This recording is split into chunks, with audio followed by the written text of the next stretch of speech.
জীবন ভরে সুদ খাইছি, ঘুষ খাইছি, বিভিন্ন সেক্টরে চাকরি করছি, দুর্নীতি যতদূর বাহুতি কুল হয়েছে আল্লাহর ফজলে ছাড়ি নেই।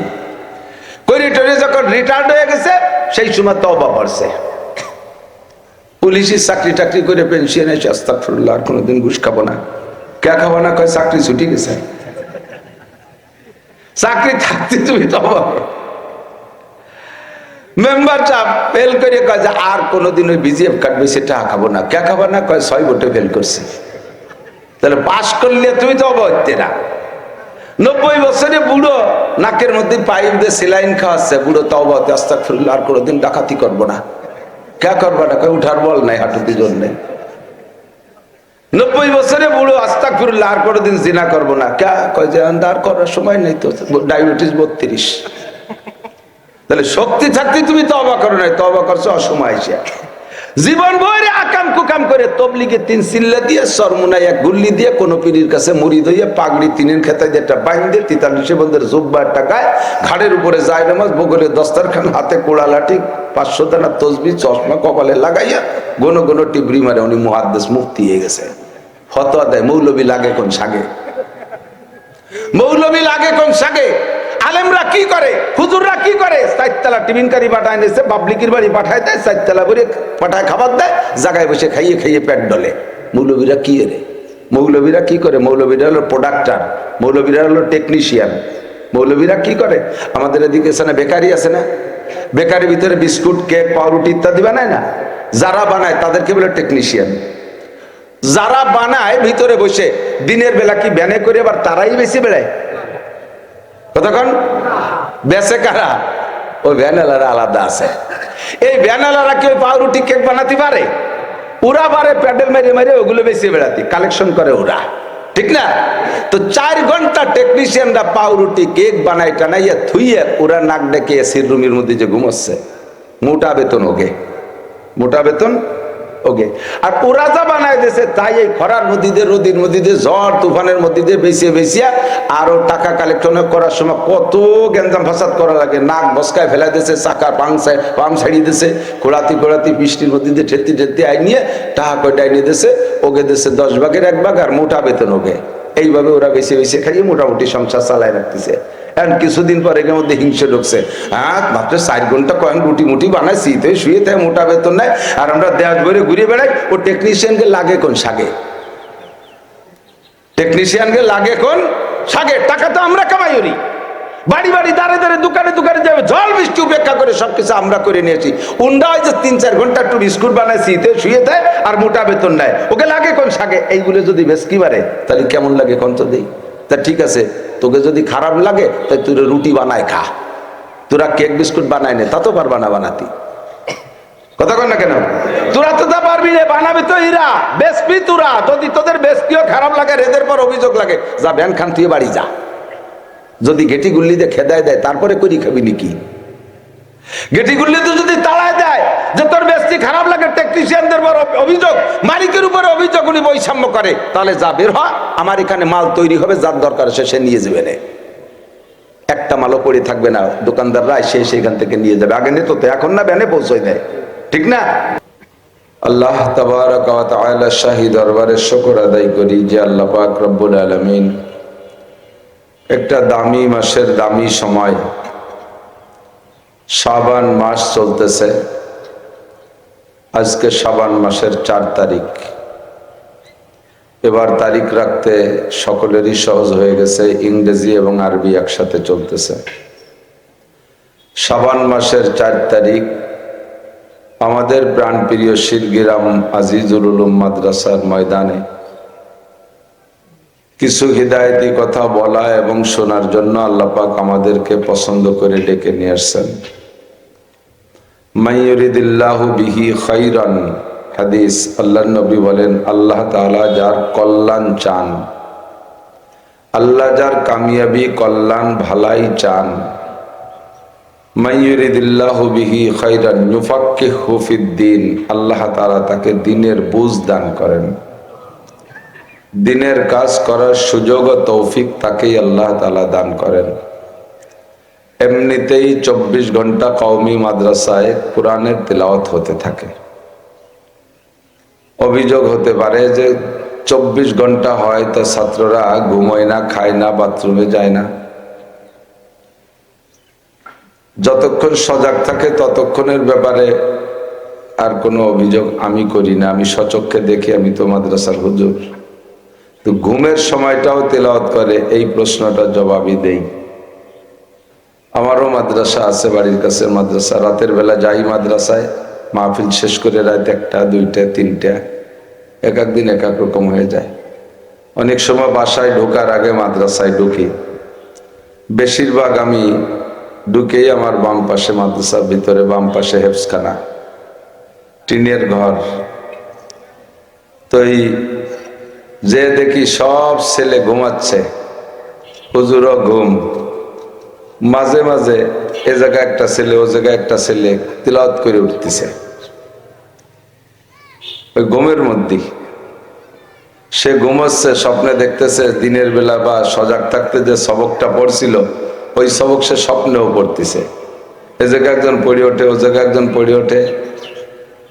পরে দেখি যে সেও নাক ডেকে ঘুমাচ্ছে, কিন্তু ঘুমের মধ্যে তার তিলাওয়াত চালু রয়েছে। এভাবেই আল্লাহর রহমতে সবসময় এখানে কোরআনে কারিমের তিলাওয়াত হয়। কাজেই মাদ্রাসা, কওমি মাদ্রাসাগুলো জান্নাতের বাগান। জান্নাতের ভিতরে যা যা পাবেন তার অনেক কিছু এখানে পাবেন, জান্নাতের ভিতরে যা পাবেন না তার অনেক কিছু এখানে পাবেন না। জান্নাতের মধ্যে মিথ্যে কথা নাই, এখানে মিথ্যে কথা নাই। জান্নাতের মধ্যে বিড়ি, সিগারেট, মদ, গাঁজা, ইয়াবা, ফেন্সিডিল এগুলো নাই, মাদ্রাসার মধ্যে সেগুলো নাই।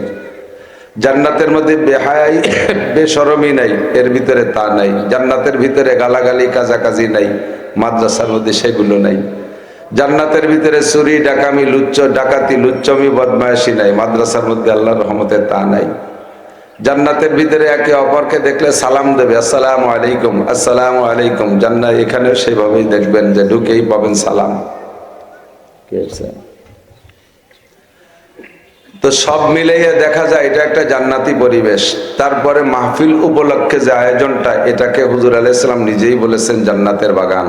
হুজুর বলেন, ইজা মারারতুম বির রিয়াজিল জান্নাহ ফারতাউ, যখন তোমরা জান্নাতের বাগানের পাশ দিয়ে হেঁটে যাবে তখন বিড়ি খাতি খাতি বা বাদাম খাতি খাতি, সানাসুর খাতি খাতি মুখ বন্ধ হয়ে চলে যাইও না, ওর থেকে 2টা ফল পাকড়া ছিঁড়িয়ে খাইও। জান্নাতের বাগানে ফল ধরে রয়েছে আর তুমি মুখ বন্ধ করে চলে যাবা, একেবারে ওরকম যাইও না, কিছু ফল ফলুট ছিঁড়ে পুড়িয়ে খাইও। সাহাবায়ে কেরাম বললেন, হুজুর দুনিয়া জান্নাতের বাগান কোন জায়গা? হুজুর বললেন, হেলাকুজ জিকির, যেখানে আল্লাহর বড়ত্বের আলোচনা হয় ওই মজলিসটাই হলো জান্নাতের বাগান। একটু বলি সুবহানাল্লাহ। জান্নাতীদের যে সিফাত আর গুণ বৈশিষ্ট্যগুলো বলেছি তার অনেকগুলো আপনারা যতক্ষণ এখানে আছেন এতক্ষণ আপনাদের মধ্যে বিরাজ করতেছে। এখানে বসে যত বড় বিড়ি করো বিড়ি খাবে না, ঠিক না? অনেকে বিড়ির এত মহব্বত বিড়ির সাথে যে একটা শেষ করে ওদের পাশায় যে আর একটা ধরাই রাখে, মাঝে গ্যাপ না যায়। এরকম নেশাদার মানুষও যদি এখানে বসা থাকে, সে ওয়াজের ভিতরে মজে গেলে আর সেই বিড়ির কথা মনে থাকে না, ঠিক না? অনেকে আছে পাঠার চাইতে বেশি কাজাকাজি করে, পাঠায় আর কট্টুক কাজায়, তার চাইতে বেশি গালাগালি কাজাকাজি করে। এখানে যতক্ষণ বসে থাকে অতক্ষণ মুখ খারাপ করে না, ভাষা খারাপ করে না। জান্নাতীদের ভিতরে সহমর্মিতা, সহদরদ আছে, একে অপরকে খুব যত্ন আহ্বান করে, একে অপরকে খুব শ্রদ্ধা করে, সম্মান দেবে জান্নাতীরা। আপনারা যখন যাবেন দেখবেন। তো এর মধ্যেও তাই আছে, জায়গা হচ্ছে না, একটু আগায় আগায় বসে আরেকজনকে জায়গা করে দেয়, এটা জান্নাতীদের সিফাত। যদি জান্নাতীদের সিফাত হয় একটু আগায় বসেন, যদি জান্নাতি হতে হয়। যেহেতু জান্নাতের বাগানে বসছেন, কাজে জান্নাতীদের কিছু বৈশিষ্ট্য আপাতত আমরা দেখাই দিই, যা আমরা জান্নাতীদের মতো আমরা আগায় বসি, আর এক ভাই পিছিয়ে এসে বসতে জায়গা পাবে। যদিও দিনের বেলা মাশাআল্লাহ ভাবতেও হুজুরও পারে না, আমিও পারি না। আমি মনে করছি যে ছাত্রপত্র নিয়ে একটু গল্প সল্প করে চলে যাব। তো আলহামদুলিল্লাহ, আনন্দের বিষয় হলো যে জিনিসের পিছনে বর্জন যত বেশি সে জিনিস থেকে অর্জনও তত বেশি। আর যার পিছনে বর্জন বেশি তার প্রতি মহাব্বত আর দরদ ও ভালোবাসা তত বেশি। 500 টাকা পুঁজি ব্যবহার করে কোনো ব্যবসায়, 500 টাকা যদি পুঁজি ব্যবহার করেন, ডেলি তার থেকে 5000 টাকা ব্যবসা হবে এ আশা করা যায় না, ঠিক না? সর্বোচ্চ 500ই হোক বা 1000ই হোক, দুর্নীতি করলে না 1000 খানিক বাড়াই নিলাম, কিন্তু 500 টাকার পুঁজি খাটাইয়া 5,000 টাকা ব্যবসা হবে আশা করা যায় না। 5 লাখ টাকা পুঁজি খাটাইলে 5,000 10,000 টাকার লাভের আশা করা যায়। বর্জন যেমন বেশি হবে অর্জনও তার থেকে তেমন বেশি হবে। রাতের বেলা মাহফিলে আমাদের বর্জন খুব একটা বেশি না, শুধুমাত্র কিছুক্ষণের ঘুম বর্জন। আর দিনের বেলা আমাদের ইনকামের সোর্সকে বন্ধ রেখে, আয়ের উৎসগুলোকে স্থগিত রেখে তারপরে আশা লাগে আখেরাতকে কামাই করার জন্য। তো এজন্য রাতের মাহফিলের চাইতে দিনের মাহফিলে বর্জন যেহেতু বেশি হবে, আশা করি অর্জনও বেশি হবে। যেটা হুজুর আলাইহিস সালাতু ওয়াস সালাম নিজেই বলেছেন, সাহাবায়ে কিরামদেরকে নিয়ে হুজুর বসা, তো সাহাবায়ে কিরাম তো মনের কথা হুজুরের কাছে খুলে খুলে বলতেন আর সব কিছু বিস্তারিত জেনে নিতেন। যেহেতু হুজুর বলে দিয়েছেন আনা খাতামুন নবিয়্যিন লা নবিয়্যা বাদি, আমি শেষ নবী, আমার পরে আর কোনো নবী আসবেন না। আগের নবীরা চলে গেছে আর পরে যিনি আসতেছেন তার সম্পর্কে ভবিষ্যৎবাণী দিয়ে গেছেন। মুসা আলাইহিস সালাম চলে গেছেন, যাওয়ার সময় বলে গেছেন আমার পরে দাউদ নবী আসবে। দাউদ আলাইহিস সালাম চলে যাওয়ার আগে বলে গেছেন আমার পরে আমার ছেলে সুলাইমান নবী হবে। সুলাইমান আলাইহিস সালাম চলে গেছেন, তারপরে একের পর এক ভবিষ্যৎবাণী দিতে দিতে আসছে ঈসা আলাইহিস সালাম আসবে। ঈসা আলাইহিস সালামও চলে যাওয়ার সময় বলে গেছেন যে যতটুকু বাকি থাকলো আমি যতটুকু পড়াই গেলাম, আমি চলে যাওয়ার পরে মিন বাদ ইসমুহু আহমদ, আমার পরে যিনি আসবেন তার নাম হবে আহমদ মুহাম্মদ সাল্লাল্লাহু আলাইহি ওয়াসাল্লাম ওয়া হুয়া খাতামুন নবিয়্যিন, তিনি হবে শেষ নবী। এবার হুজুর চলে আসলেন, হুজুর এসেও বললেন আনা খাতামুন নবিয়্যিন লা নবিয়্যা বাদি, আমি শেষ নবী, আমার পরে আর কোনো নবী আসবে না। কোরআনে কারিমের আয়াতের মধ্যে আল্লাহ তাআলা বলেছেন,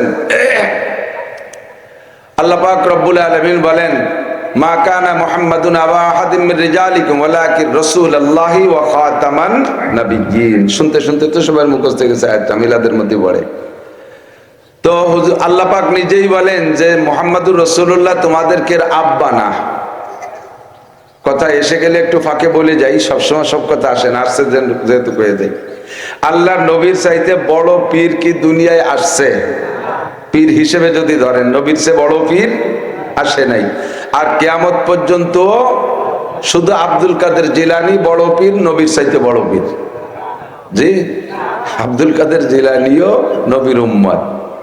এমনকি হাদিসের মধ্যে আছে, ইবনে মাজাহ আছে, বুখারী শরীফে হাদিস আছে, হুজুর বলেন আমি নবী হয়ে আসার পরে যদি আদম থেকে নিয়ে ঈসা পর্যন্ত সমস্ত নবী রসুলকে আবার আল্লাহ তাআলা পাঠায় দেন, আমি নবী হওয়ার পরে, আমি বেঁচে থাকি আর মারা যাই, আমি নবী হয়ে নবুয়তি পাওয়ার পরে যদি সব নবী রসুলকে আল্লাহ ফরজান ধরে নাও আবারও যদি দুনিয়ায় পাঠায় দেয়, পাঠানোর ক্ষমতা তো আল্লাহর আছে, যেমন ঈসা আলাইহিস সালামকে পাঠাবেন, সব নবী রসুলকে যদি আল্লাহ তাআলা আবারও দুনিয়ায় পাঠায় দেয়, তাহলে সমস্ত নবী রসুল যার যার কিতাব আর যার যার শরীয়তের দাওয়াত দিতে পারবে না।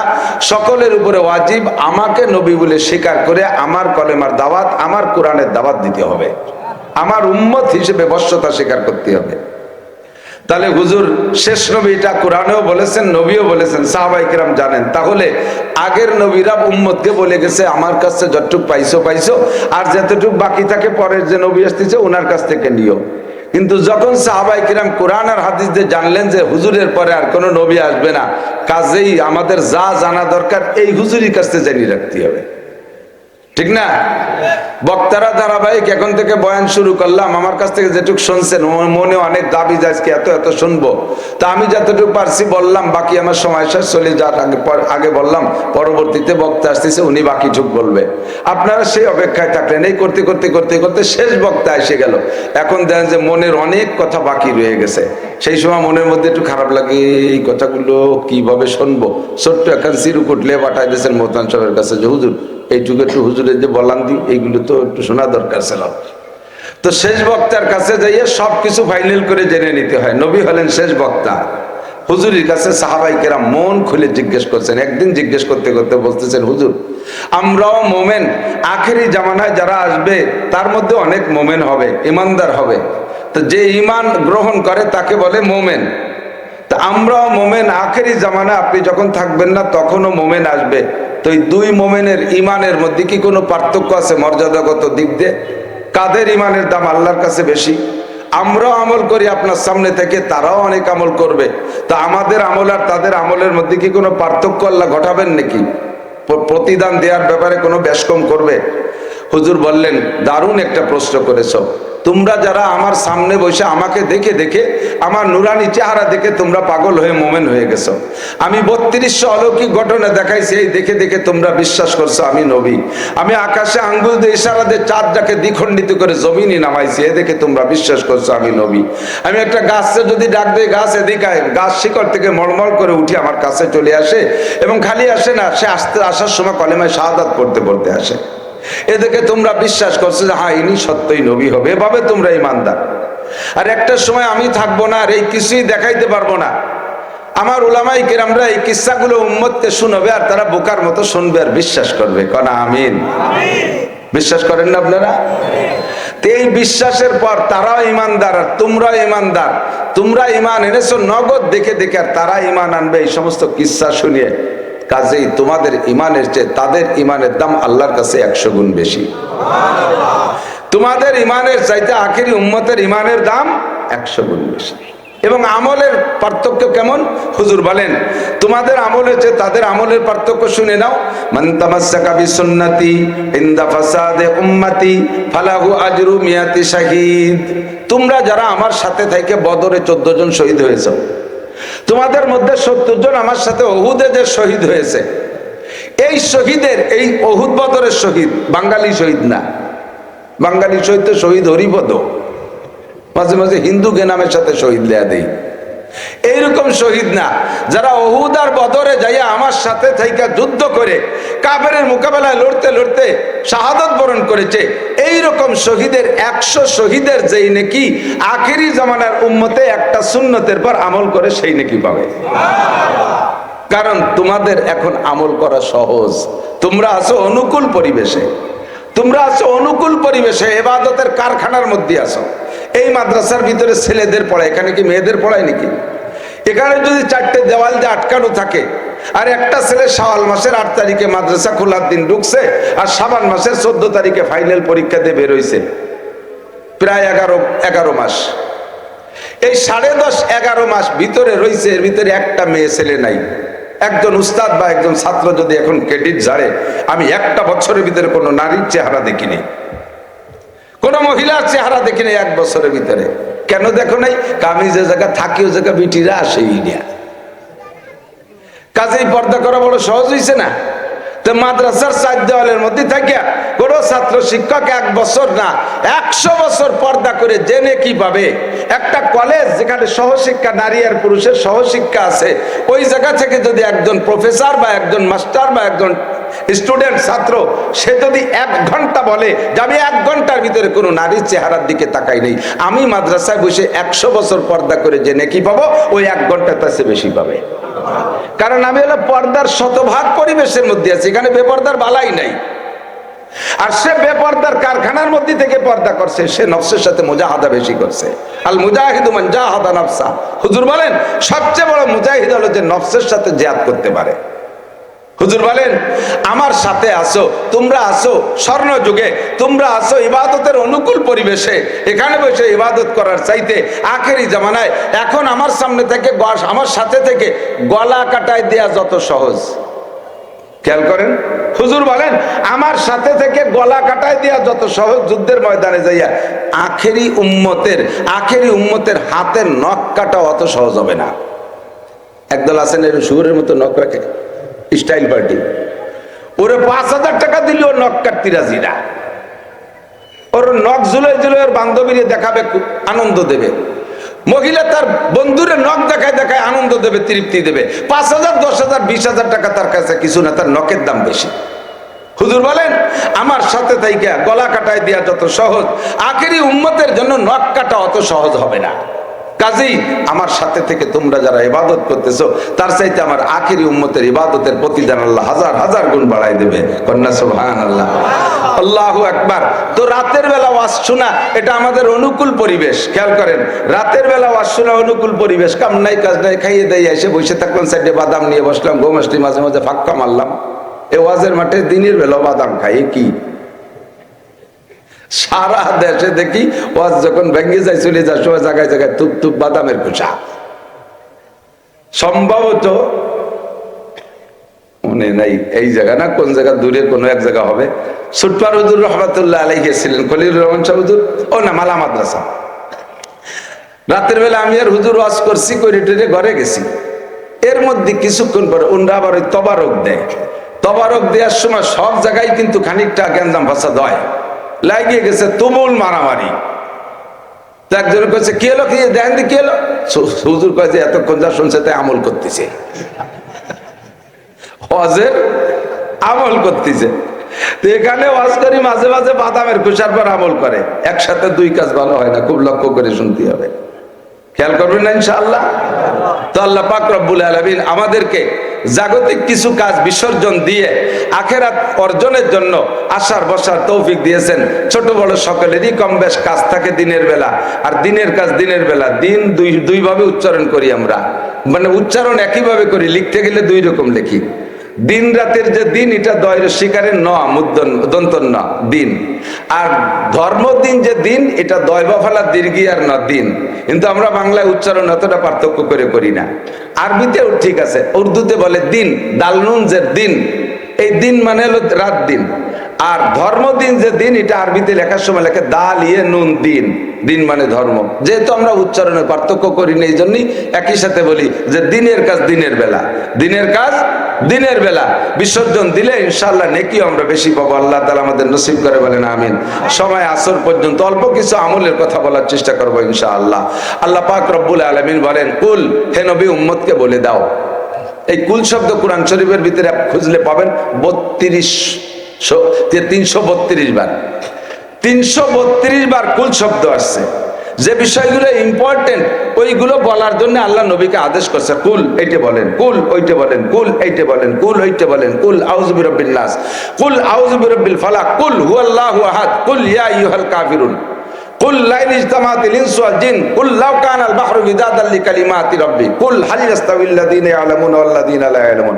এরকম করে 332টা কথা আল্লাহ তাআলা জরুরি মনে করে নবীকে অর্ডার করছে, বলো। তার মধ্যে একটা কুল আল্লাহ পাক বলছেন, কুল নবী উম্মতকে বলে দাও, আতিউল্লাহ, তোমরা আল্লাহর হুকুমের অনুসরণ করো। খুব বুঝতে হবে, এর দিক তাকান। গতানুগতিক ভাবে কিছু কথা আমরা বলতে তাহলে থাকি, যে কথাগুলোর ভিতরে আমরা কখনো ঢুকি না। অনুসরণ আর অনুকরণ একটা কথা বলি না, অনুসরণ আর অনুকরণ, অনুসরণ আর অনুকরণের মধ্যে পার্থক্য আছে। অনুসরণ মানে মনে করা, স্মরণ মানে মনে করা। আমি চক্ষু বন্ধ করে অনুসরণ করি আমার আব্বাকে। কি আব্বা কি করতেন? আব্বা দাড়ি রাখতেন, আব্বা সপ্তাহে একবার মোষ পরিষ্কার করতেন, আব্বা মাসে একবার চুল পরিষ্কার করতেন, আব্বা সপ্তাহে একবার নখ কাটতেন। চক্ষু বন্ধ করে এগুলো দেখি। আমার আব্বা এইটা আমি ভাত খাইতেন, আমার আব্বা এইটা আমি গোসল করতেন, আমার আব্বা এইটা আমি মসজিদে যাইতেন, এমন করে আব্বা ওযু বানাইতেন। এগুলো মনে করা, এগুলো মনে করা, এর নাম হলো অনুসরণ। এ মনে করে বসে রলেন, করলেন না আপনি। আব্বা যা যা করতো এগুলো আপনি অনুসরণ করে মনে করে করে আপনি সেগুলো করলেন না, এর নাম হলো অনুসরণ। আর এই অনুসরণ মোতাবেক অনুকরণ, আব্বা যা করেছে তার কর্ম অনুযায়ী কর্ম করার নাম হলো অনুকরণ। এই কথাটা পার্থক্য করে বোঝার জন্য একটু অনুরোধ করতেছি। এর কথা বা কাজকে মনে করার নাম অনুসরণ, আর কথা বা কাজকে হুবহু করার নাম অনুকরণ। আল্লাহ পাকের কোনো কথার অনুকরণ করা যায় না, কারণ আল্লাহ পাক কিছু করে দেখায় নাই। আল্লাহ নামাজ পড়ে দেখায় নাই যে তার নামাজ অনুযায়ী নামাজ পড়বো, রোজা রেখে দেখায় নাই যে তার রোজার অনুকরণ করব। আল্লাহ হজ করে দেখায় নাই তার হজের অনুকরণ করব। আল্লাহ নিজে হাতে জাকাত দিয়ে দেখায় নাই যে তার জাকাতের অনুকরণ করব। আল্লাহ দাড়ি রেখে দেখায় নাই যে দাড়ির অনুকরণ করব। আল্লাহ জামা টুপি পাগড়ি পরে দেখায় নাই যে তার অনুকরণ করব। তবে আল্লাহ পাক এগুলোর হুকুম করেছেন অনেকগুলো কাজে, আল্লাহর হুকুমের হবে অনুসরণ। বলেন আল্লাহর হুকুমের হবে অনুসরণ, আর অনুকরণ করব বিশ্বনবী মুহাম্মদুর রাসূলুল্লাহ সাল্লাল্লাহু আলাইহি ওয়াসাল্লাম। হুজুর নামাজ পড়তে বলেছেন, নিজেও পড়েছেন, রোজা রাখতে বলেছেন, রেখে দেখাইছেন, হজ করতে বলেছেন, করে দেখাইছেন, দাড়ি রাখতে বলেছেন, রেখে দেখাইছেন, মেশক করতে বলেছেন, করে দেখাইছেন, পাগড়ি পরতে বলেছেন, পরে দেখাইছেন, জামা টুপি দস্তারখান ইত্যাদি সুন্নাত হুজুর করতে বলেছেন, করেও দেখাইছেন। এজন্য আল্লাহ পাক বলেন, কুল আতিউল্লাহ ওয়া আতিউর রাসূল, হে নবী আপনি আপনার উম্মতকে বলে দেন আল্লাহর সমস্ত হুকুমের অনুসরণ করো, ওয়া আতিউর রাসূল, আর ওই অনুসরণ অনুযায়ী করতে হলে ওয়া আতিউর রাসূল, রাসূলের কাজ ও কথার অনুকরণ করো। আর কি এবার আমরা জিজ্ঞেস করতে পারি, আমরা বলতে পারি, অভিযোগ করতে পারি, সব অভিযোগ আর প্রশ্নের জবাব আল্লাহ ১৫০০ বছর আগে কোরআনে কারিমে দিয়ে রাখছে। কিয়ামত পর্যন্ত যা ঘটবে সব আল্লাহ জানে কি জানে না? ঘটাবেন তো আল্লাহ, কাজেই সবই আল্লাহ অ্যাডভান্স জানেন, কখন কোথায় কি হবে সব জানে। নবী পাক যখন বয়ান করতেন মাঠটা থাকতো খোলা, খোলা মাঠ। এই খোলা মাঠে হুজুর বয়ান করতেন, পিছনে জায়গার অভাব থাকতো না, খোলা মাঠ, এরকম বান্দা প্যান্ডেল না। সাহাবায়ে কেরাম আসবে আর বসবে, আসবে আর বসবে, যত জায়গা লাগে সব পিছনে রয়েছে। কাজেই এই আয়াতটা ওই সময় অতটা দরকার হতো না খোলা ময়দানে বয়ান করার সময়। কিন্তু কিয়ামতের আগে উম্মতে মাহফিল করবে, প্যান্ডেল করে করে ছোট্ট ছোট্ট খেত্তা বানায় বয়ান করবে, ওর মধ্যে জায়গা সংকুলন হবে না, এটা আল্লাহ পাক জানে। জায়গা সংকুলন হবে না, তখন ওই জায়গার ভিতরে মানুষকে আটায় বসানোর জন্য মুখে বাংলায় হাজারো বললে কথা শুনতে চাইবে না। এজন্য প্যান্ডেলের জন্য আল্লাহ পাক একটা আয়াত কোরআনে কারিমের মধ্যে দিয়ে রাখছে। কোরআনে কারিমের মধ্যে আল্লাহ একটা আয়াত দিয়ে রাখছে যে মানুষকে এদিক দেখেন, বাংলায় যত সুন্দর করে বলুক, ইংরেজিতে যত সুন্দর করে বলুক, তাতে মানুষের ভিতরে ক্রিয়া করে না। কিন্তু কোরআন শরীফের আয়াত পড়ে যদি তর্জমা করে, মুসলমান দুর্বল হয়ে যায়। যখন তাদের উপরে কোরআনে কারিম তিলাওয়াত করা হয়, ঈমান বাইরা যায়, আর কোরআনের হুকুমগুলো মানার জন্য তাৎক্ষণিকভাবে প্রস্তুত হয়ে যায়। এই জন্য আল্লাহ ১৫০০ বছর আগে এই মাহফিলের জন্য একটা আয়াত নাজিল করে রাখছে, একদিন না একদিন কাজে লাগবে। আর তা লাগা শুরু হয়ে গেছে, সেটা হলো আল্লাহ পাক বলেন, ওয়াইদা কিলা লাকুম, যদি তোমাদেরকে বলা হয় তাফাসসাহু ফিল মাজালিস, মজলিসের ভিতরে মাহফিলের মধ্যে জায়গা সংকুলন হচ্ছে না, জায়গা সংকুলন হচ্ছে না, এ কথা বলার পরে যদি বলে ইফসাউ ওয়াইজা কিলা লাকুম তাফাসসাহু ফিল মাজালিস, যদি তোমাদেরকে মজলিসের মধ্যে বলা হয় একটু জায়গা করে দেন, যারা আসতেছে তারা বসতে জায়গা পাচ্ছে না, আল্লাহ কয় ফাফসাহু, ফাফসাহু, দেরি করো না, আগে আগে বসে জায়গা করে দাও। নবীর জামানায় মাঠে জায়গার অভাব ছিল না, তোমাকে এখানে মাঠের জায়গার অভাব। আল্লাহ ১৫০০ বছর আগে আয়াত নাজিল করে রাখছে আজকের মাহফিলের জন্য। এখন আপনি অভিযোগ করতে পারেন, আল্লাহ আমি আগে আইসে দাঁড়িয়ে বুঝে একটা পরিষ্কার জায়গা বইছি, শীতকালে দিন খানিক সময় বসে গরম বানায় ফেলাইছি, এখানে যে তুমি টান দিয়ে সামনে আগায় নিচ্ছ, ঠান্ডা জায়গার ময়লা জায়গা বসবো, আমারে কি দিবা কও, যদি আমারে যা দিবা আমার পছন্দ হয় তাহলে আইগবো, নালি আইগবো না। আল্লাহ তাও জবাব দিয়ে রাখছে ওই আয়াতের মধ্যে, আফসাহিল্লাহু লাকুম, তোমারে আল্লাহ জান্নাতের মধ্যে জায়গা দেবে। তুমি শিরগিরাম মাদ্রাসার মাঠের জায়গা ছেড়ে দিয়ে আগায় বসবা, তুমি মনে করছে এর চেয়ে ভালো জায়গা, আমার ভালো জায়গা ছেড়ে খারাপ জায়গায় যাব, তাহলে আল্লাহ কি দিবা, আফসাহিল্লাহু লাকুম, আল্লাহ তাআলা তোমাকে জান্নাতের মধ্যে জায়গা দেবে। কন্যা সুবহানাল্লাহ। তো এটা একটা উদাহরণ বলতে গিয়ে মাশাআল্লাহ একটু কাজেও লেগে গেছে, আগায় বসার লোক আসতেছে। আমি বলতে চাইছি এটা তো যা লাগবে সব কোরআন শরীফে আছে না নাই? আরে বলেন না, আছে না নাই? ব্যক্তি জীবনের সংবিধান কোরআনে আছে, আপনার ব্যক্তিগত জীবনটা কিভাবে চালাবেন কোরআনে আছে। বুঝে বুঝে জবাব দেবে, বাতাস দিও না, নড়াচড়া করে না, সময় কম কামাই বেশি।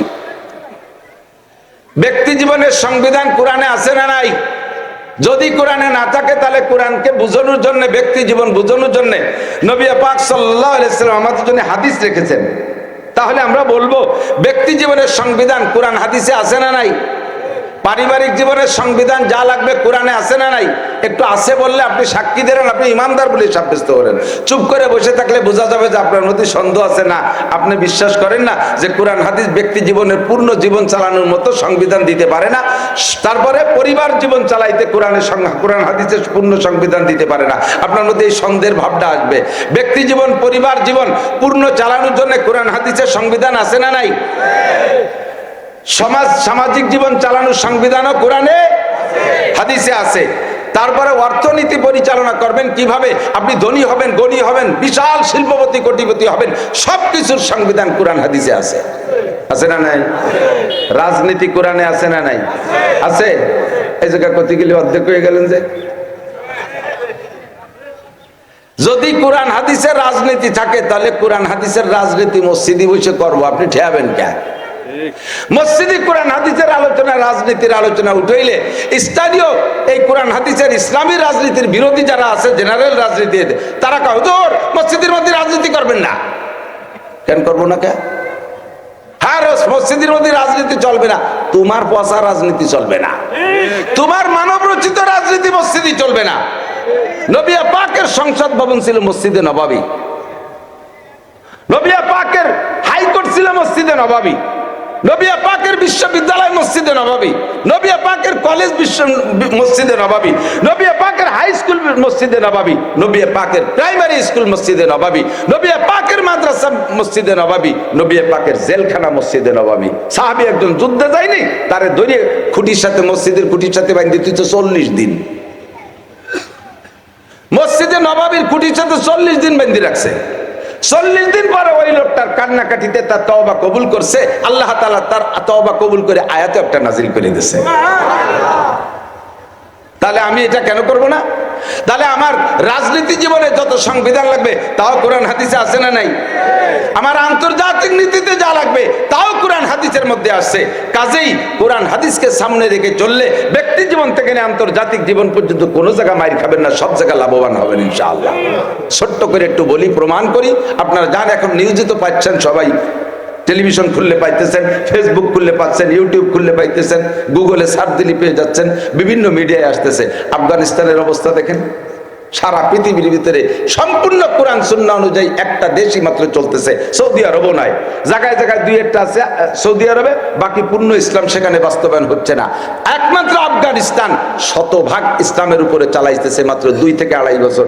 আর 2-2.5 বছরের ভিতরে আল্লাহ তাআলা তাদের জন্য লাফাতাহনা আলাইহিম বারাকাতুম মিনাস সামাই ওয়াল আরদ, আসমান জমিন থেকে রহমত আর বরকতের যে দরজা আল্লাহ খুলে দেবে ওয়াদা করেছে, আফগানিদেরকে তা দেখাই দিয়েছে। ইস্তেমার কয়দিন আগে আমার মাদ্রাসার মসজিদে আসছিল আফগানিস্তানের থেকে 8 সাথী, আফগানি সাথী 8 জন, সাথে বাঙালি 4 জন, 12 জনের এক জামাত আসছে। আমাদের এই পাশে অনেক জায়গা ঘুরছে। তারা বলল যে আমরা সচক্ষে দেখেছি 40 বছরের ভিতরে 20 বছর রাশিয়ার বোমা মারছে, আর 20 বছর ন্যাটো বাহিনী আমেরিকাওয়ালা বোমা মারছে। 40 বছরের বোমায় আফগানের বাতাসের ভিতরে বারুদের গন্ধ, আফগানের রোদের মধ্যে বারুদের গন্ধ, আফগানের পানির মধ্যে বারুদের গন্ধ, মাটি পুড়িয়ে তামা তামা হয়ে গেছে। উৎপাদন একেবারে শেষের পথে। ডালিম গাছ রয়েছে, কিন্তু ডালিম 1 কেজি ডালিম হইতে 5টা ডালিম লাগে। এই গয়ার মতো, পেয়ারার মতো ছোট ছোট সাইজ হয়ে গেছে। যখনই আল্লাহ তাআলা আমাদের হাতে শাসন ব্যবস্থা দিয়েছে, সেই ল্যাংটা বাহিনী পালাইছে। আল্লাহর রহমত চোখের সামনে দেখি, গাছ পাল্টানো লাগি নাই, গাছের গোড়ার মাটি পাল্টানো লাগে নাই, সেই গাছ সেই জায়গায় আছে। 1 বছরের মাথায় যাইয়া এখন 1 ডালিমের ওজন 1 কেজি, 1 ডালিমের ওজন 1 কেজি। বেনামাজি একটাও বাইরে থাকতে পারবি না, আজান হওয়ার সাথে সাথে পুরুষ সব মসজিদে, মহিলা একটা বেপরদায় যেতে পারবে না। কলেজ স্কুল কলেজ সব পড়া আছে, মহিলাদের আলাদা, পুরুষরা আলাদা। মহিলা কোথায় পড়ে পুরুষরা জানবে না, পুরুষ কোথায় পড়ে মহিলারা জানবে না। গার্মেন্টস নাই জানা, গার্মেন্টসের ভিতরে নারী গার্মেন্টস আলাদা, পুরুষ গার্মেন্টস আলাদা। মাদ্রাসা শিক্ষা সব জায়গা ভাগ করে দিয়েছে। জেনার বিচার কোরআন সুন্নাহ অনুযায়ী, চোরের বিচার কোরআন সুন্নাহ অনুযায়ী, ঘুষখোরের বিচার কোরআন সুন্নাহ অনুযায়ী, সুদখোরের বিচার কোরআন সুন্নাহ অনুযায়ী। সমস্ত জায়গায় কোরআনকে বাস্তবায়ন করেছে, হাদিসকে। আল্লাহ তাআলা যা ওয়াদা করেছেন তোমাদের জন্য আসমান জমিন থেকে রহমত আর বরকতে সব দরজা খুলে দেব, আল্লাহ তাআলা দিয়ে দিয়েছেন। কিয়ামত পর্যন্ত যা হবে হইছে সব আল্লাহ তাআলা কোরআন হাদিসের মধ্যে দিয়েছে। একই আপনার আছে তো? আলহামদুলিল্লাহ, বিশ্বাস আছে তো? এবার নবী পাক সাল্লাল্লাহু আলাইহি ওয়াসাল্লামকে আল্লাহ পাক বলে দিয়েছে যে উম্মতে জানতে চাইবে আল্লাহর হুকুমের অনুসরণ আর নবী পাকের হুকুমের কাজও হুকুমের অনুকরণ। তো যারা সাহাবায়ে কিরাম সামনে আছে তারা না রাসূলকে দেখে দেখে অনুকরণ করতেছে, কিন্তু কিয়ামত পর্যন্ত তার নবী থাকবে না। তখন সেই কালের মানুষরা কারে দেখে অনুকরণ করবে? সেই সময় কাকে দেখে অনুকরণ? বলা হয়েছে নবীকে দেখে অনুকরণ করো। তো নবী তো সবসময় থাকবেন না, সেই সময় কার অনুকরণ করব? এই প্রশ্নের জবাব দিয়ে আল্লাহ তাআলা শিখিয়ে দিয়েছে। ওই আয়াতের মধ্যে লেখছে ওয়া উলিল আমরে মিনকুম, এবং তখন তোমরা করবা তোমাদের ভিতরে শরীয়ত সম্মত, শরীয়তের দৃষ্টিতে সবচেয়ে বিশেষজ্ঞ উলামায়ে কিরাম যারা আছে, ইসলাম বিশেষজ্ঞ, কোরআন জানে, হাদিস জানে, পরিপূর্ণ শরীয়ত জানে, যে সকল উলামায়ে কিরাম এবং নিজেরা জানা অনুযায়ী আমল করে, তোমরা তাদের অনুকরণ করবা। হুজুর বলেন সাল্লু কামা রাআইতুমুনি উসাল্লি, যেমন তোমরা নামাজ পড়ো আমাকে যেমন নামাজ পড়তে দেখো সেরকম। সাহাবায়ে কিরাম বললেন হুজুর আমরা তো আপনাকে দেখতেছি নামাজ পড়তেছেন, যেরকম সেরকম পড়তেছি, আপনি চলে যাওয়ার পরে এই হুকুমের পর আমল করবে কিভাবে? তারা আপনারা দেখবে না। বলা রয়েছে আপনি যেমন নামাজ পড়বেন আপনারা দেখে নামাজ পড়বো, তাই আমরা পড়তেছি, তারা তো আপনারা দেখবে না, তাহলে তারা কিভাবে আপনার নামাজ পড়বে?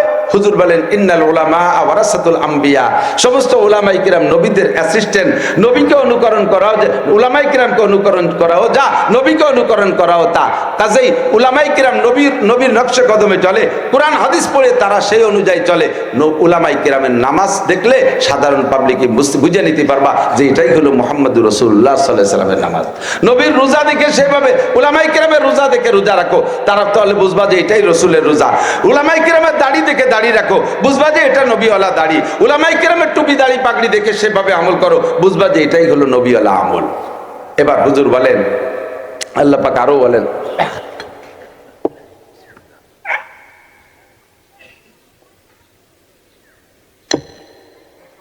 কুল, নবী আরেকটা কথা বলে দাও উম্মতকে।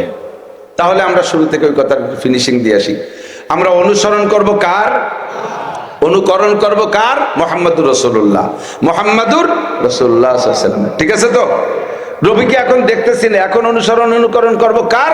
আহলে হক উলামায়ে কিরামের। বলেন কার? আহলে হক উলামায়ে কিরামের।